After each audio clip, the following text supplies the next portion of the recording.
Malam itu, tanggal 27 Maret tahun 2026, di Stadion Utama Gelora Bung Karno, segalanya terlihat seperti akan berjalan mudah. Indonesia menguasai bola. Indonesia mendominasi permainan. Indonesia seharusnya menang tanpa cerita. Tapi ada satu hal yang tidak terlihat di statistik. Sesuatu yang lebih berbahaya dari lawan di depan mata. Keraguan. Dan malam itu, pertanyaannya bukan lagi apakah Indonesia bisa menang, melainkan, apakah mereka berani menang tanpa rasa takut. Setiap kali mendekati momen penentuan, seolah ada satu detik keraguan. Satu sentuhan yang terlalu lama. Satu keputusan yang terlalu dipikirkan. Dan di sepak bola, satu detik bisa mengubah segalanya. Di tepi lapangan, John Hartman berdiri tenang.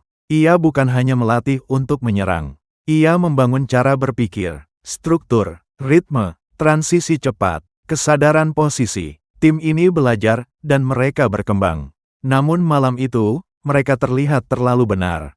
Terlalu rapi, terlalu hati-hati, seolah-olah mereka lupa bahwa sepak bola kadang butuh keberanian untuk menjadi tidak sempurna. Lalu, muncul satu percikan. Beckham putra. Ia tidak menunggu. Ia tidak berpikir terlalu lama. Dalam ruang sempit, ia memilih bertindak. Dua golnya bukan sekadar angka. Itu adalah pernyataan bahwa kadang, yang dibutuhkan bukan rencana yang sempurna, tapi keputusan yang berani. Di sisi lain, Ole Romeni bekerja dalam diam. Tanpa banyak sorotan, ia membuka ruang, menggeser perhatian lawan, menciptakan peluang, bahkan sebelum orang lain menyadarinya. Ia mungkin tidak selalu terlihat. Tapi tanpa dirinya, cerita malam itu tidak akan lengkap.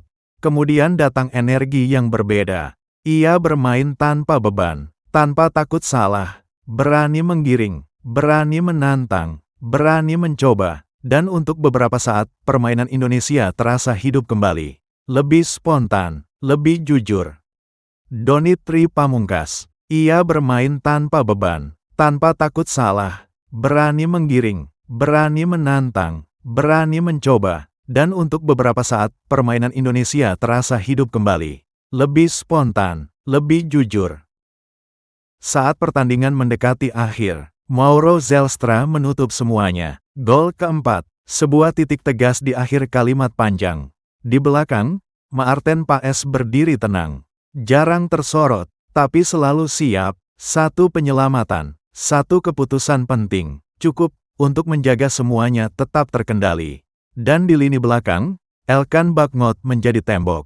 Tinggi, kuat, tenang, menutup ruang, bahkan sebelum bahaya benar-benar datang. Ketika peluit akhir berbunyi, skor menunjukkan kemenangan. Meyakinkan. Namun, cerita malam itu bukan tentang skor. Ini tentang sebuah tim yang mulai mengerti cara bermain, tapi belum sepenuhnya berani untuk percaya. Di bawah cahaya GBK, di antara sorak-sorai yang perlahan mereda. Malam itu seperti berbisik pelan. Perjalanan ini belum selesai.